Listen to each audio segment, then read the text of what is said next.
नमस्ते। आपको कैसा लगेगा अगर मैं ये कहूँ कि गर्मी से कोई बेहोश हो गया है या कोई आदमी बहुत बुरे में पहुँच गया है हीट स्ट्रोक की वजह से और उसके माथे पे आप बर्फ की पट्टी रख रहे हो, आप गलत कर रहे हो। अच्छा ना सुन के, क्योंकि आपको तो ये लगता होगा कि हीट स्ट्रोक किसी को आया है, माथे पे ठंडी पट्टी रखो ठीक हो जाएगा। सबसे गलत चीज़ यही है, माथे पर पट्टी रखने से हीट स्ट्रोक ठीक नहीं होने वाला है। एक वीडियो भी मैंने देखा था, उसके बाद उसमें दिखा रखा है कि पेट्रोल पंप पे लाइन लगी हुई है और एक आदमी जो है ऐसे गिर जाता है। वीडियो में ये दिखा रखा है कि उसकी डेथ हो गई। मुझे बहुत अफ़सोस हुआ ये देख के कि एक भी आदमी वहाँ जो भीड़ खड़ी है ना, उसको कोई कुछ कर रहा है, कोई कुछ कर रहा है। ये जानता ही नहीं कि इस कंडीशन में करना क्या है। और अगर आप भी उनमें से एक हो जिनको नहीं ध्यान है कि क्या है, तो ये वीडियो हर एक से शेयर करना। सबसे पहले इसको शेयर करना। मैंने कभी नहीं बोला। इसलिए शेयर करना, अपने स्टेटस में लगाना कि इस टाइम पे इस वीडियो को देख के हो सकता है किसी की जान आप बचा सको। से सुनना बात को, ठीक है? पहले तो मैं आपको एक चीज़ बताता हूँ यहाँ पे कि 2 चीज़ें आपको पता होनी चाहिए। एक होता है हीट एग्ज़ॉशन, एक होता है हीट स्ट्रोक। बहुत ध्यान से सुनना। एग्जॉशन का मतलब है मेरी सारी ताकत खत्म हो गई और मेरे को कोई पूछे भी काम करोगे, मैं को नहीं भाई मैं एग्जॉस्ट हो रखा हूं। तो ऐसे ही हीट एग्जॉशन क्या होता है? हीट एग्जॉशन होता है जब आप गर्मी में बहुत ज्यादा चल के आते हो या गर्मी के अंदर खेलने चले गए या दौड़ने चले गए या गर्मी में बहुत ज्यादा काम कर लिया, उस टाइम आपकी बॉडी जवाब देने लग जाए। और किस तरह से सिम्टम दिखाएगी बॉडी? कि आपको प्यास बार बार लगेगी, आपको बहुत ज्यादा पसीना आ सकता है, थकान हो सकती है, ठीक है, आलस जैसा फील हो सकता है, सिर फटेगा यहां से, उल्टी आ सकती है, हार्ट रेट बढ़ जाएगी, ठीक है, और ऐसे लगेगा जैसे बेहोश हो रहे हैं या बेहोश हो भी सकता है आदमी। इन सारी कंडीशंस को कहते हैं हीट एग्जॉशन। हीट न्यूज आप पढ़ रहे हो कि मर रहे हैं लोग, मर रहे हैं, वो मर कब रहे हैं? वो होता है हीट स्ट्रोक। तो हीट स्ट्रोक इससे कैसे अलग होता है? अब अपन बात करने वाले हैं उस हीट स्ट्रोक की जो जान लेता है। ये सारे के सारे जो न्यूज पढ़ रहे हो ना, हीट स्ट्रोक की वजह से, हीट एग्जॉशन की वजह से नहीं है। हीट एग्जॉशन तो हो सकता है मेरे को चलती क्लास में हो जाए, बहुत लंबा क्लास ले रहा हूं, गर्मी है, कई बार ऐसा होता है कि बिल्कुल बंद कमरा है, बहुत सारे बच्चे बैठे, तो कई बच्चे भी होश हो जाते हैं कई बार, वो हीट एग्जॉशन है। हम यहां बात करने वाले हैं उस कंडीशन की जो जान ले लेती है। तो सबसे पहले तो इस कि आदमी को कैसे इफेक्ट करता है।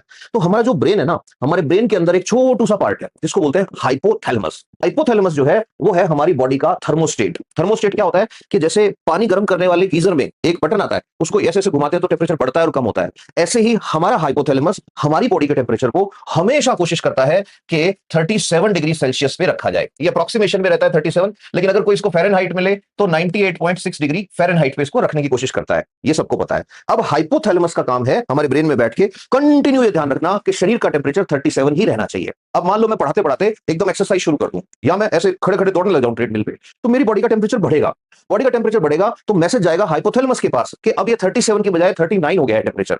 तो वापस 37 करने के लिए हाइपोथैलेमस तुरंत ऑर्डर इशू करेगा मेरे स्किन सेल्स को कि भाई काम पे लग जाओ। स्किन सेल्स तुरंत से अंदर से एक लिक्विड बाहर निकालेगी जिसको पसीना कहते हैं। पसीना आएगा, बाहर की हवा के कांटेक्ट में आएगा, हवा पसीने को वाष्प में बदलेगी, भाप में बदलेगी। अब हवा भाप में बदलेगी। अब आप जानते हो पानी को भापने के लिए हीट चाहिए, तो पसीने को भाप में बदलने की हीट स्किन से खींची जाएगी और स्किन ठंडी हो जाएगी। इस तरह से वापस 37 डिग्री टेम्परेचर हो जाएगा। लेकिन हाइपोथैलेमस का जादू क्या है? मैं कंटिन्यू कितनी भी एक्सरसाइज करता रहूं 37 से कम नहीं होगा, इसलिए इसको थर्मोस्टेट कहते हैं। ये नॉर्मल बात है। अब होता क्या है यहां पे 40 डिग्री सेल्सियस जो है इसको मेडिकल साइंस कहता है टिपिंग पॉइंट। टिपिंग पॉइंट किसे कहते हैं? कहते हैं उस खतरनाक बिंदु को जिसके आगे अगर चले गए तो ऐसी गहरी खाई में गिरता है कि वापस आना मुश्किल हो जाता है।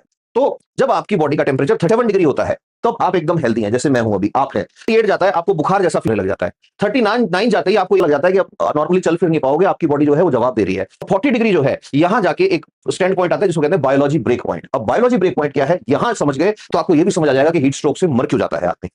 प्रोटीन्स को अगर गर्म कर दिया जाए बहुत ज्यादा तो वो टूट जाते हैं। प्रोटीन से ही हमारे एंजाइम्स बने हैं, प्रोटीन ही हमारे ही में है, प्रोटीन से ही मेरी पूरी बॉडी चल रही है। यहां तक कि मुझे बीमारियों से बचाने वाला एंटीबॉडी भी प्रोटीन है, इम्यूनोग्लोबुलिन जिसको बोलते हैं। हर चीज मेरी बॉडी में प्रोटीन से चल रही है। इंपॉर्टेंट चीज सारी की सारी हार्मोन है, सेक्स हार्मोन्स को अगर छोड़ दूं तो मैक्सिमम हार्मोन्स जो हैं वो मेरी बॉडी के प्रोटीन्स हैं। और मैंने आपको ये समझा दिया कि जब गर्मी बहुत ज्यादा मिलेगी तो प्रोटीन जो है वो टूट जाएंगे। और ये जो टूटना होता है, डीनेचुरेशन जो होता है, ये इरिवर्सिबल होता है। इसको आप फेस करते हैं। आपकी बॉडी 40 डिग्री टेम्परेचर या इससे ऊपर के टेम्परेचर पे थोड़े टाइम तक रह लेती है। तो समस्या क्या आती है कि हमारी बॉडी में जितने भी प्रोटीन्स हैं अभी गिनवाए आपको, वो सारे के सारे टूटने लग जाते हैं। अब भैया जब प्रोटीन्स टूट गए जिनकी वजह से बॉडी चल रही है तो फिर पहले क्या होगा? जब बॉडी की हीट बहुत बुरी कंडीशन में चली जाती है, शुरू में हमेशा हीट एग्जॉशन होगा। हीट एग्जॉशन का मतलब ये वाली कंडीशंस आएंगी। जैसे ही हीट स्ट्रोक में घुसोगे तो मैंने बताया पहले आएगा 40 डिग्री सेल्सियस का टिपिंग पॉइंट।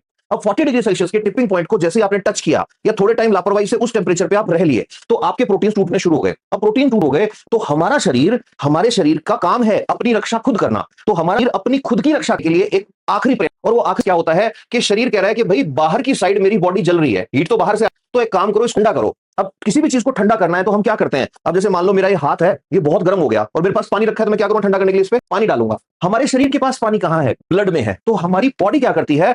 सारा अंदर जो खून भरा पड़ा है ना, वो सारा खून जो है उसकी ड्यूटी लगा देती है, बाहर की साइड भागो। तो मतलब जैसे ही आदमी हीट स्ट्रोक में एंट्री लेता है तो उसकी बॉडी के अंदर की साइड का ब्लड बाहर आ जाता है। बाहर का मतलब से बाहर नहीं आएगा, यहाँ स्किन पे आ जाता है। क्यों आ रहा है भाई ब्लड? तो ब्लड कह रहा है मेरा काम है ठंडा करना, एक कोशिश देख रहा हूँ शरीर ठंडा हो जाए, क्या पता। अंदर ब्लड अब रहा नहीं, अब अंदर ब्लड नहीं रहा तो जो इंटेस्टाइन है यहां से शुरू होगा। सबसे पहले हीट स्ट्रोक आया, हीट स्ट्रोक आते ही जो हीट थी बॉडी की उसको मैनेज करने के लिए यहाँ का जो ब्लड था, अंदर का आंतों का बहुत सारा ब्लड था, वो बाहर की साइड चला गया ठंडा रखने के लिए बॉडी को। ठीक है, शरीर लाल हो गया इस आदमी का। अब अंदर ब्लड नहीं है, अंदर ब्लड नहीं है तो क्या होगा, जो आते हैं हमारी जिनको की ब्लड की जरूरत है, अब वहां पे क्या होगा, जो सेल्स हैं वो भूखी मर जाएंगी, क्योंकि टेम्परेचर भी तो हाई हो रखा है। अब सेल्स भूखी मरेंगी तो होगा क्या, आंतें जो होती है हमारी, दिस इज आवर इंटेस्टाइन ऐसे। अब हमारी इंटेस्टाइन के अंदर की साइड पैकिंग होती है। कैसी पैकिंग होती है, मैं इसको व्हाइट में बना रहा हूं, ऐसे ऐसे सेल्स होती हैं, ऐसे जैसे ईंट से ईंट जोड़ते हैं ना, ऐसे कोशिकाएं जुड़ी हुई हैं। इसीलिए हमारी आंतों के अंदर हमारा मल पड़ा रहता है, लेकिन लेकिन वो हमें बीमार नहीं कर सकता। रीजन, यहां बहुत सारे बैक्टीरिया हैं, बहुत सारे बैक्टीरिया हैं, उन बैक्टीरिया में बहुत सारे टॉक्सिन निकलते हैं। उन टॉक्सिन को अपन अभी बोलेंगे एंडोटॉक्सिन। टॉक्सिन मतलब जहर निकलता है। अब ये दीवारें जो हैं, ये दीवारें टूटनी शुरू हो जाती है। क्यों? यहां ब्लड है नहीं, ब्लड कहां चला गया, ब्लड ड्यूटी करने चला गया बाहर की बॉडी को ठंडा रखने के लिए। अब यहां ये सेल्स टूटनी शुरू हो गई, ये सेल्स टूटनी शुरू हो गई तो क्या होगा दोस्त, उस केस में ये जो हमारी आंत थी, ये हमारी आंत है, और आंत के सेफ्टी वाला कौन सा फीचर था, ये सेल्स थी, इनके बीच में गैप आना शुरू हो जाएगा, ऐसे ऐसे अंदर की जो साइड लेयर थी ना उसमें गैप आ गया। गैप आ गया तो क्या होगा, ये जो बैक्टीरिया थे इनके टॉक्सिन्स मतलब इनका जहर जो है वो आंत के अंदर घुस जाएगा। अब जो चीज आंत में घुस गई, आपको पता होगा हमारी जो इंटेस्टाइन होती है, हमारी इंटेस्टाइन का कनेक्शन ब्लड वेसल से होता है। ऐसे विलाई वगैरह पढ़ा होगा, जो बच्चे 9 10th में भी पढ़े, उन्होंने भी नहीं पढ़ा तो सुन लो। हमारी आंतें जो होती है उसको ब्लड की सप्लाई ऐसे मिलती है, ऐसे ऐसे, इसीलिए आंतों से जो चीज होती है वो ब्लड में जाती है। तो ये जो बैक्टीरिया था, क्या जो जहर था, पॉइजन था, ये अब ब्लड में चला गया।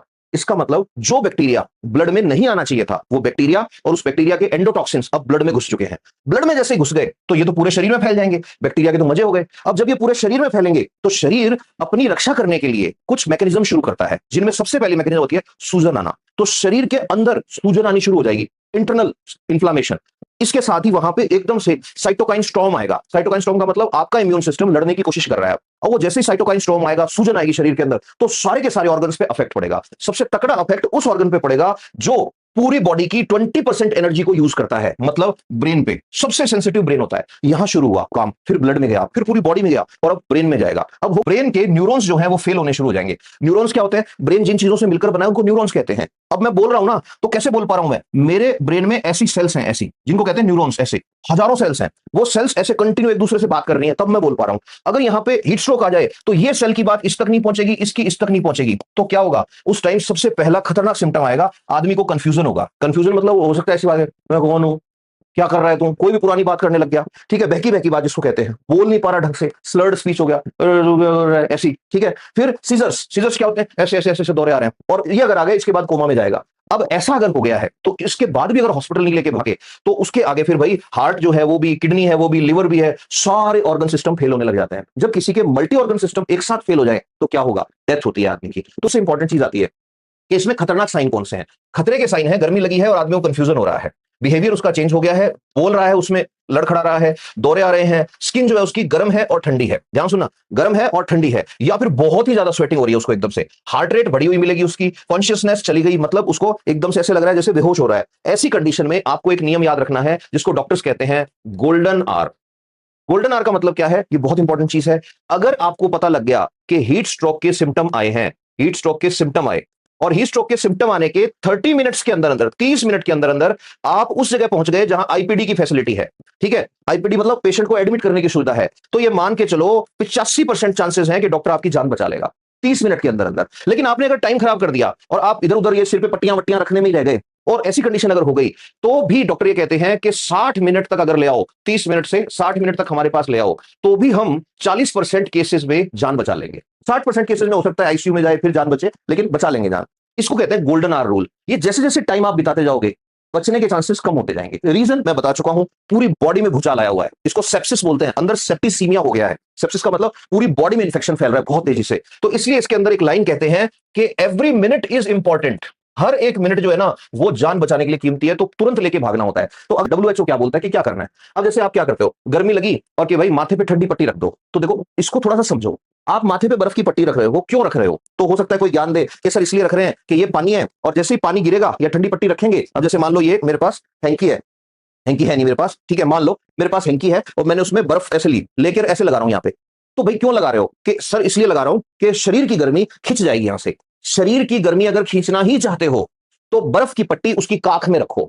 शरीर की गर्मी खींचना चाहते हो उसकी जांघों के बीच में रखो। शरीर की गर्मी खींचना चाहते हो उसकी गर्दन के नीचे रखो, यहां रखो साइड में, कि सर इससे क्या फर्क पड़ेगा? शरीर की गर्मी वहां से खींचेगी मेरे भोले बंधु जहां पर मोटी नसें हैं, खून की मोटी पाइप है। यहां नहीं है खून की मोटी पाइप, यहां तो उल्टा नीचे हाथ लगाए, हड्डी है मोटी सारी, कहां से गर्मी खींच रहे हो? यहां से। ठीक है, तो ये हमेशा ध्यान रखना है कि अगर बर्फ की पट्टी भी रखनी है तो यहां रखो, यहां रखो, यहां रखो, जांघों के बीच में रखो, वहां रखो जहां एरिया ज्यादा कवर हो। यहां तो एरिया भी इतना सा है और यहां से कोई हीट ऐसे खींचने वाली नहीं है।